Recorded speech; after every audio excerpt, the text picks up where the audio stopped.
At last, one of Australia's major lenders is being honest about the Australian property market.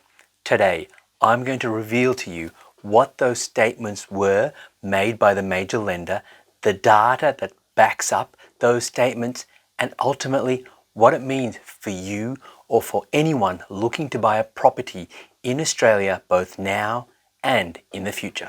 Hi, it's Nero here, and the National Australia Bank has revealed their outlook for the 2024 property market, and it paints quite a scary picture. Here we have the statement from NAB CEO Ross McEwan, and when it comes to finding solutions to the housing crisis, he says this: housing is Australia's biggest issue. It will continue to have a disproportionate impact on young and vulnerable Australians if we don't get the settings right now, Mr. McEwan said. I worry that the great Australian dream of owning your own home is at risk. Affordability is at a 30-year low, and rental prices are rapidly increasing. That's because we simply don't have enough houses for our growing population, let alone enough affordable and social housing for people who need support. The gap between supply and demand has increased significantly. We're building around 50,000 homes less than we need each year. And if we look at the data for the number of dwellings being approved right now, it actually does support exactly what the NAB CEO had to say. The total number of dwellings approved fell 9.5% in December, seasonally adjusted, after a 0.3% rise in November, according to data released today, and that was early February, by the Australian Bureau of Statistics, or the ABS. Daniel Rossi, ABS Head of Construction Statistics, said, approvals for private sector dwellings, excluding houses, drove the December decline, falling 25.3%.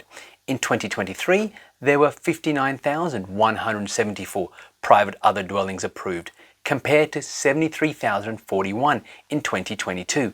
This reflects a 19.0% annual fall. And you can see that here in this chart, which shows dwelling approvals. And what you can see is the top line, the light blue line, it's falling. The line in the middle, which is a dark blue line, which talks about private sector houses, well, the number of approvals are falling there as well. And then private sector dwellings, excluding houses, so we're talking about apartments, etc., well, they're on the decline as well. So we're clearly not building enough properties, but it gets worse when you start looking at this next set of data. Tom Devitt, HIA senior economist, and HIA is the Housing Industry Association of Australia, predicts new house construction will retreat further this year to just 95,400, the lowest since 2012. That was 12 years ago, and our population right now is not only much higher than it was 12 years ago, it's also growing much faster than it was 12 years ago, as you'll see in just a moment. New apartment construction should grow to 84,400. Still, the combined tally of 179,400 homes would reach only 75% of the federal government's goal of 1.2 million dwellings over 5 years from 1 July. But here's where it gets scary. The country's soaring population meant a record of 4 people per new dwelling approval, more than double the average density of 1.5 people since 1985, NAB noted this week. So you can see from this next chart, we've got first of all the black line showing how much our population is growing, and then yet the red line showing that dwelling approvals are actually falling. But then the chart below it, the grey line, shows that over time we've built on average 1 property, 1 dwelling for every 1.5 people in Australia. Right now, we're only building 1 property for every 4 people that want to live in this country. That means that we're just nowhere near going to have enough properties for everyone who wants to live here. And that's going to cause a number of issues, as I'm about to outline. Unfortunately, a supply fix is not coming in a hurry, said Tapper Strickland, NAB's head of market economics. To put the government's aspirational target of 1.2 million homes over 5 years in reach, building approvals would need to return to levels achieved through the 2015 to 2017 East Coast apartment building boom. So essentially, nobody believes that we're going to hit the government's target of building enough homes. We are going to have an issue where there aren't enough properties for the number of people who want to live here. And we've even had certain state governments come out and admit that we're not going to build enough homes. For example, have a look at what the New South Wales Premier had to say. Minns admits defeat on New South Wales housing goal. Mr. Minns conceded New South Wales will fall short of building 75,000 new homes this year, waving the white flag on meeting an ambitious 12-month target he agreed to in National Cabinet.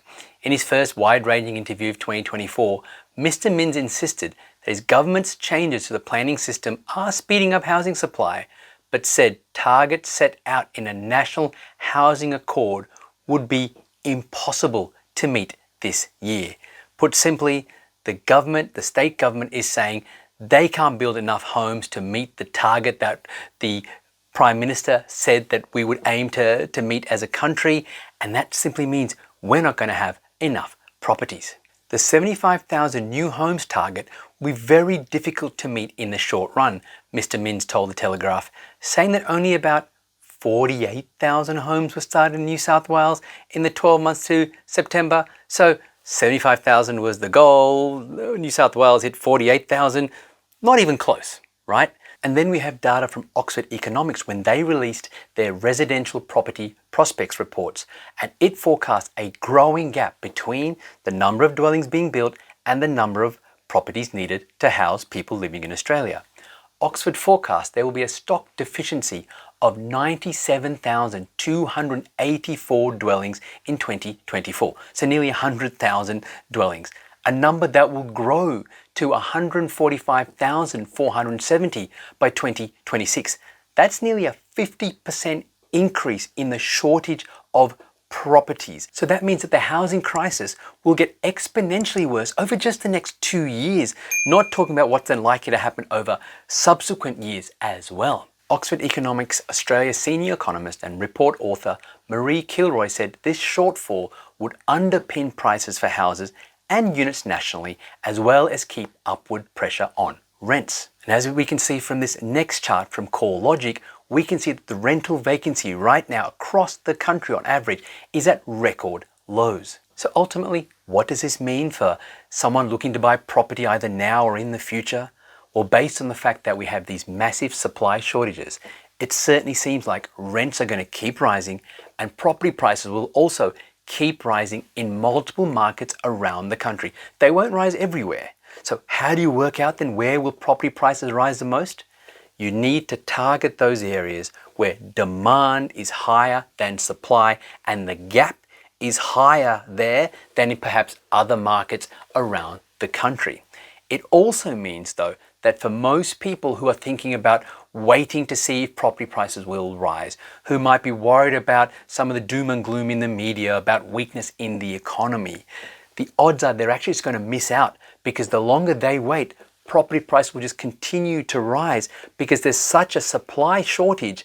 So even though there might be some people who will be impacted by the weakness in the economy, the slowing jobs growth, etc., the fact is that unfortunately, because we just don't have enough properties, there are enough people who more than likely will not be impacted by any weakness in the economy, who can afford property, and that will continue to drive property prices higher and higher.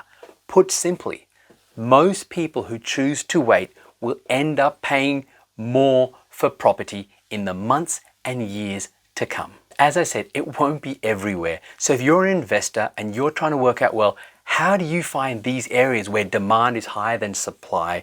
Click the link below to get totally for free the digital version and audio version of my book. Otherwise, I'll see you next time.